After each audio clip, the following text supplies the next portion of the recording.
a land of proud heritage and extraordinary beauty stretching back to the mists of time. Get captivated by Scotland's mystique as Asian Air Safari journeys to the Highlands.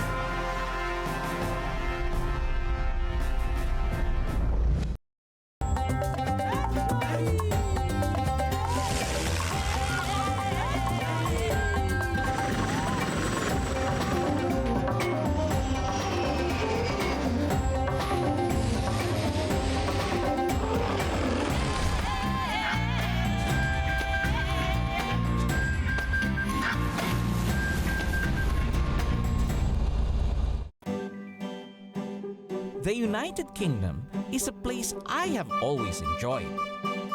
With good friends sharing similar passions, I always find a reason to visit.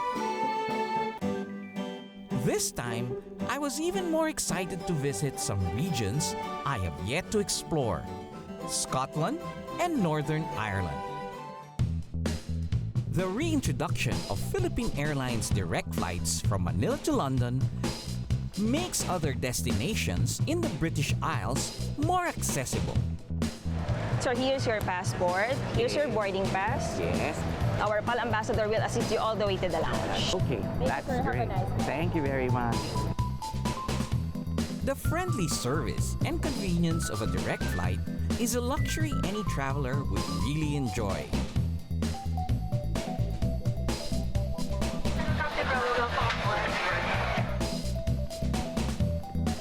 On board, I was able to talk to the flight's captain about the new Boeing 777's modern features.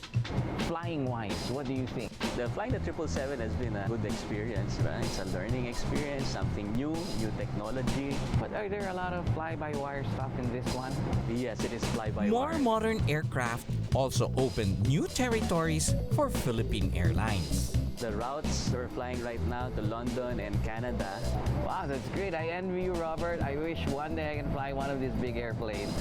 All right. Thanks, huh? Okay, thank you. Thank you, Okay, Joy. we'll see you.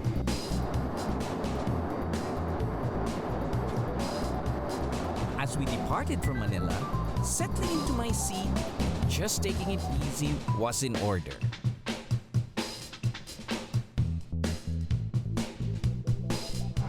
One thing good about a direct flight is that after a nice meal, London is just a nap away.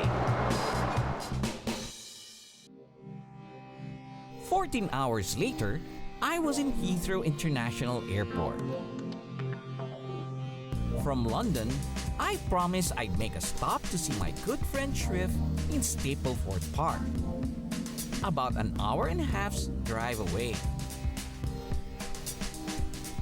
Joy, welcome back. Yes. What brings you back to England this time? Well, you know, some friends in Scotland and Ireland invited me for summer. Oh, what wonderful. We've had some great weather recently, so I we're going to have a wonderful time here. And this guy is growing taller every minute. Yeah, yeah. Do you remember Atan from a Yes, couple of years ago? of course. Yeah. Stapleford's manicured gardens invites many leisurely walks and a quiet game of croquet. But my peaceful meandering came to a halt as some familiar faces showed up in Stapleford. It's the cabin crew of Philippine Airlines coming for a visit.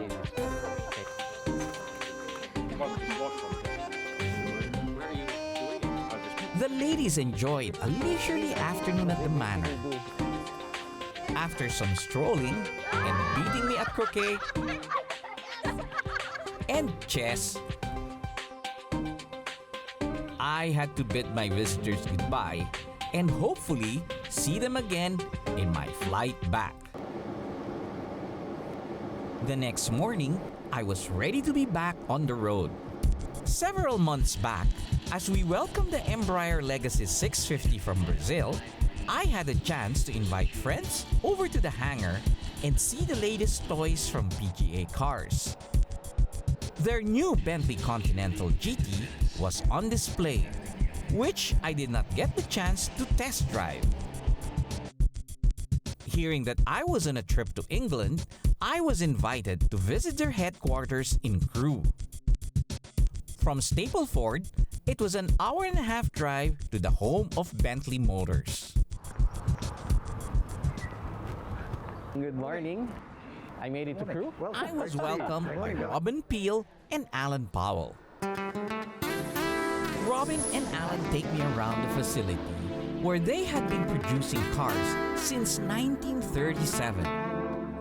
At the dawn of an impending world war, the British government, together with Rolls-Royce, then owner of Bentley Motors, decided to build a factory to ensure the production of aircraft engines. Crewe was an excellent location because of its accessibility by road and by rail, and being situated away from aerial bombing runs. When the war was over, the factory moved on to producing motor cars. Actually, WO was the first person to put an aluminium piston into an aircraft engine, which of course made it very reliable.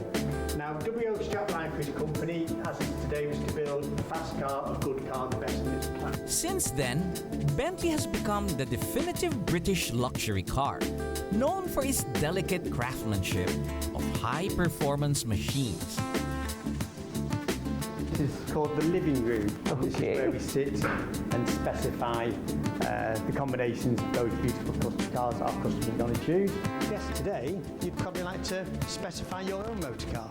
Wow, I'd love to. I didn't bring my checkbook. Don't worry, sir. You look like a trustworthy gentleman. Each owner is given the experience of hand-picking the materials that go into the design of their vehicle, just like how we do it with aircraft interiors. After careful selection of your custom specifications, Alan takes customers around the factory where over 3,500 workers make the car almost entirely by hand. Skill and craftsmanship are key to any Bentley ever made. Each car takes about 400 hours to build, 200 hours of which are mainly in crafting the interior. What is an important part of the car interior? Special attention is given in selecting and processing the materials.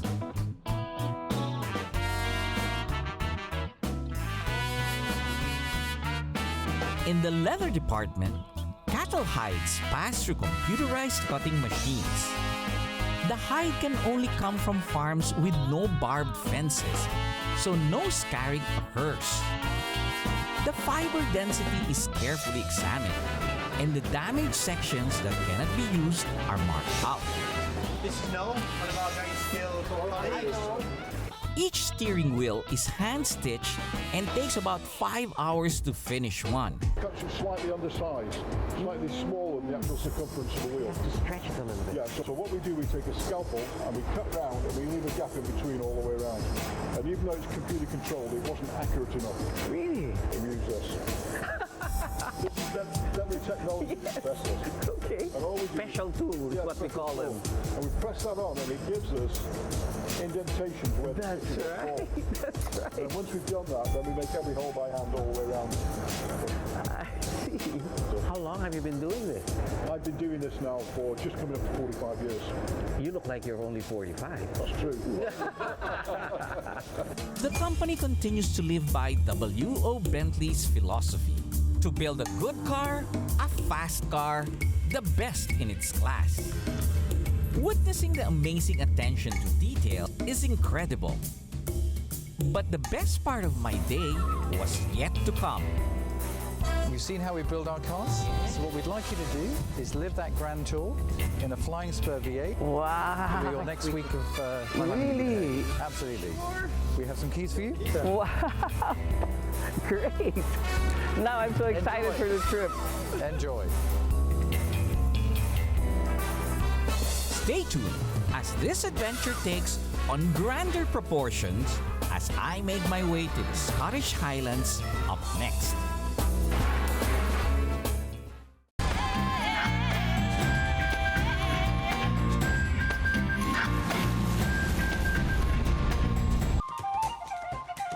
From Crewe, it was a few hundred miles of open road between me and my destination.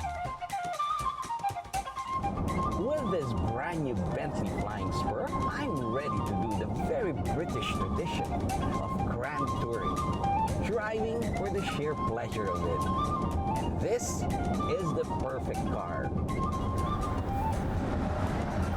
With my trip coinciding with a big event, a left-hand drive version was all they had available. A minor fluke that is no inconvenience for me at all.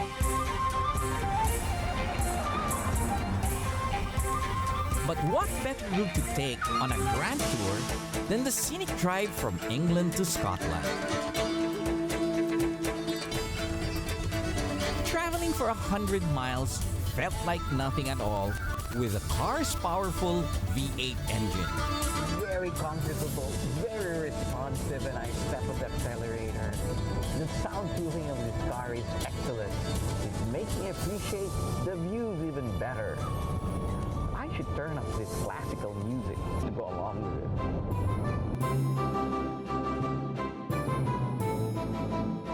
it. Soon, I reached the invisible border to Scotland.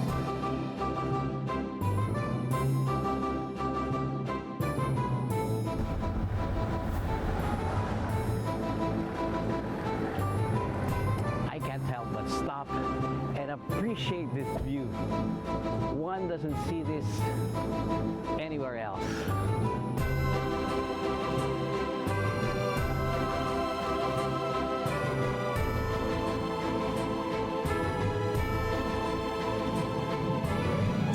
In awe of the beautiful landscapes I passed, I kept going and went straight for the Scottish Highlands before visiting the big cities. The result of 500 million years of volcanic eruptions and melting snow, the Scottish Highland is a historic region where long wars have been fought among nobilities to lay claim on its territories. These areas are some of the least inhabited regions in Europe, so its vast, unspoiled beauty is a treat for any traveler. Passing through the Scottish glens, or long, deep U-shaped valleys, I made my stop in the western area of Fort William, in the village of Glenfinnan. Glenfinnan is a historic site located at the northern end of Loch Shiel. Here, Bonnie Prince Charlie, one of the claimants to the throne of Great Britain, instigated an uprising among the Jacobites to regain the British throne. The uprising failed and led to defeat of the Jacobite cause. A monument depicting an unknown Highlander now stands on the site. Not far from this monument is another well-known structure, perhaps better known for being a part of the Harry Potter movies. This is the Glenfinnan Viaduct. It is a magnificent concrete railway, and every summer, one can catch a glimpse of the Jacobite steam train, which passes through the different small towns of Fort William. The steam locomotive passes the viaduct at exactly 10:45 in the morning and at 3 in the afternoon.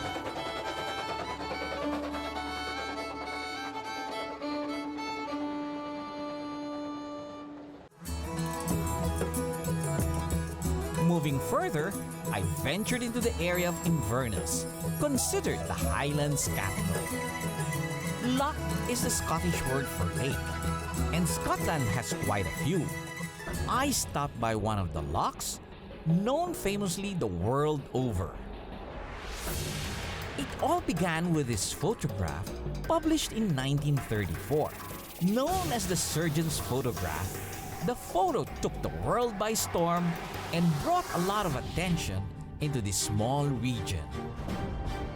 To find more answers, I turned to a local historian, Willie Cameron, who keeps an extensive knowledge of the place and the myth that surrounds it.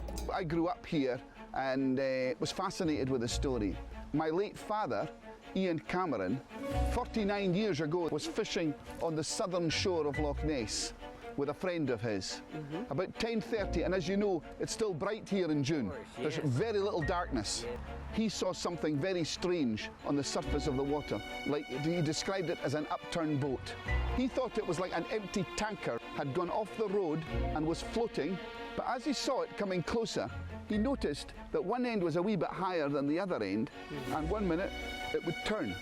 He attracted the attention of his fellow fishermen and two people that were in a caravan up on the roadside. The four of them saw it. Now, the interesting point about this, on the northern shore, the shore we're on at the moment, was a gentleman called Ted Holliday, who was with the Loch Ness Phenomena Bureau of Investigation. He had gathered about 5 people with him, and they were watching the object from the northern shore. So altogether, there was 9 witnesses. Is it possible that there is a creature? Monster or myth? I'm with Ali Matheson, who is going to show me around the lake today. Absolutely. Do you think there's a chance of seeing Nessie today? There's as good a chance as any chance. Probably she wants to show herself to a Filipino. Well, I'm sure she would. A handsome man like yourself. Absolutely. Do you want to go and have a look? Yes, please. Okay.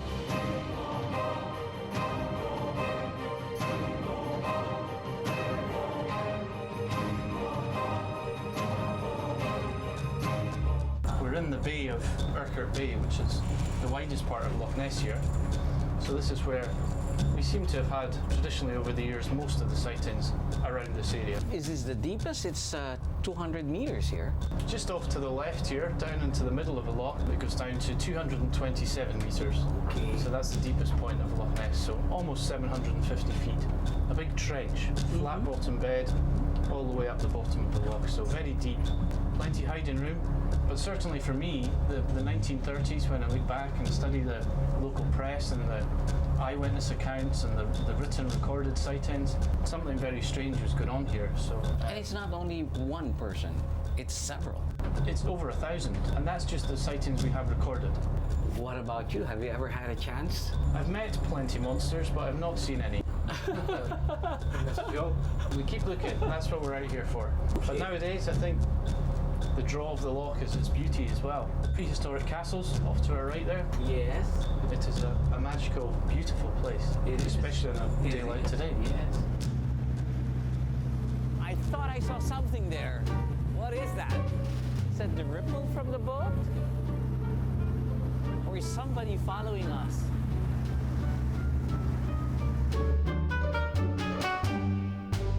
Though the surgeon Dr. Wilson later admitted that the photograph was a hoax, Loch Ness has already captured the world's attention, and more importantly, its imagination.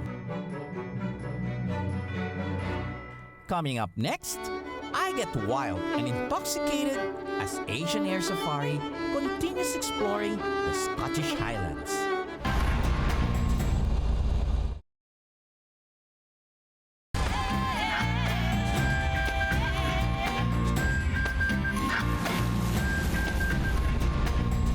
Continuing through my exploration of the Scottish Highlands, I make my way to Cairngorms, another distinct Highland setting, this time with mountains, old pine trees, and views of a wide river. The Cairngorms National Park is the largest in the British Isles, covering a range of mountains and surrounding hills. This is so beautiful. Walking around the Cairngorms National Park is an experience one should not miss in this area. Moving by the side of the Cairngorm Mountains are herds of reindeer. Not endemic to Scotland, these reindeer were brought by a Swedish scientist who found the Scottish landscape very similar to the Swedish Lapland, and therefore can support the species. You don't get to be this close. Today, they thrive by the Cairngorms Mountains, which, in winter, can become the highest, coldest plateau in the British Isles.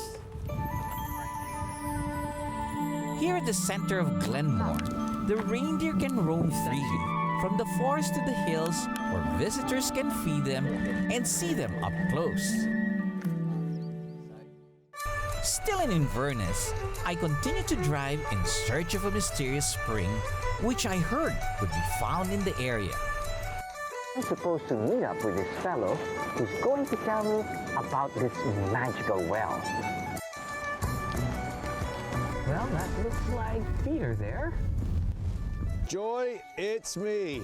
Great to see you and a very, very warm welcome to the Glenlivet. I want to see this magical well that you're talking about. Well now, the well that started it all in many ways.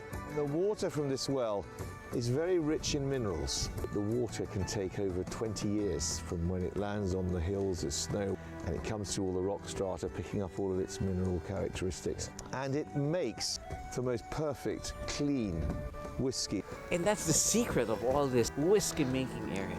The Highlands are known for producing Scotch whiskey, an industry that flourished even before it was considered legal to make. Because in those days, if you were caught with whiskey, it was big trouble. Whiskey making was very much discriminated against in many ways because of the problems relating back to the attempted rebellion and all that sort of thing. Not only did George Smith have this fabulous spring water from Josie's well, but he had another, what proved to be crucial advantage with this very location. Given the fact that he was an illicit distiller for so many years. He had a lot of warning. You got it, you've nailed it in one. This was a strategically brilliant spot from on high to watch the troops to come. He had plenty of time to sort of hide away his illicit whiskey.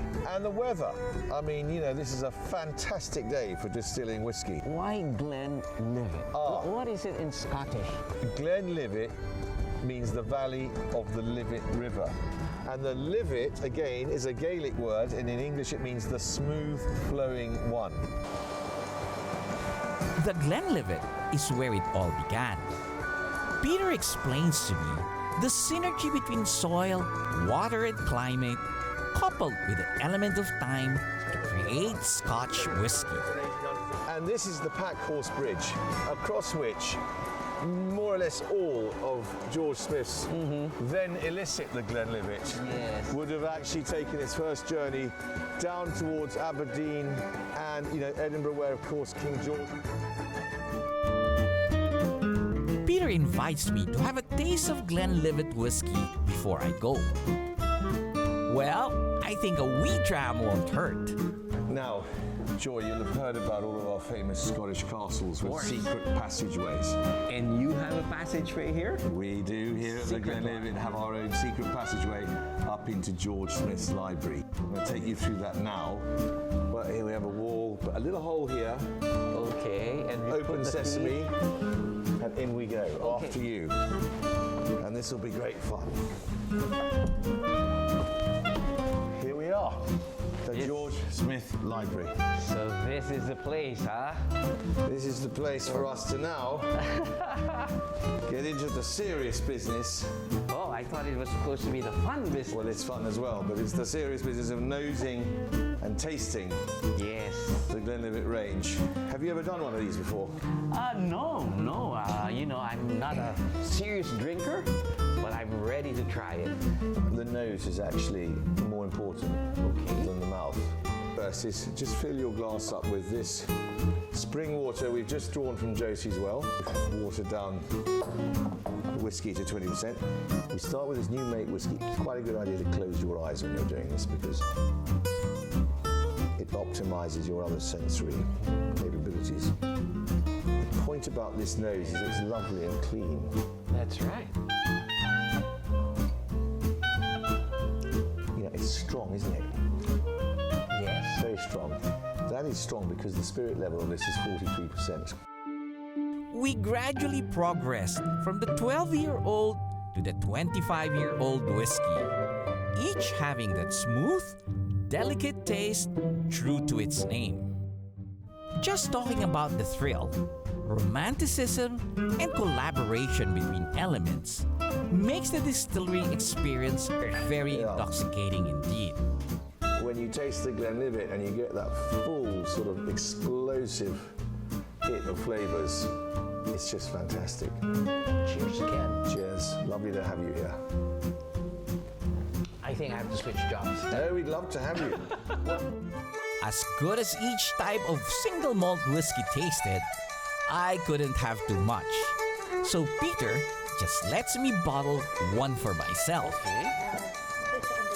Put it under here. It should go up this way. Yes.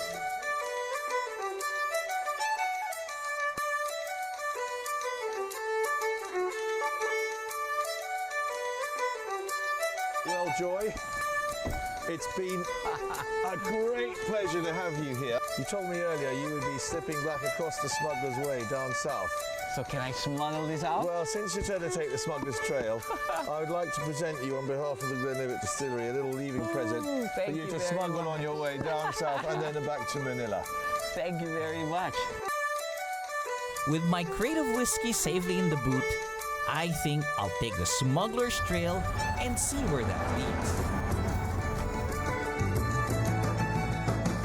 Exploring the vastness of the ancient Highlands, its intriguing history and age-old traditions, and this finely crafted piece of British engineering is an experience of a lifetime.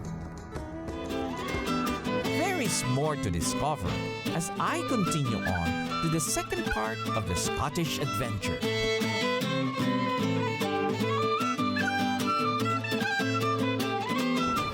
This has been your captain, Joy Roa. See you in the next Asian Air Safari.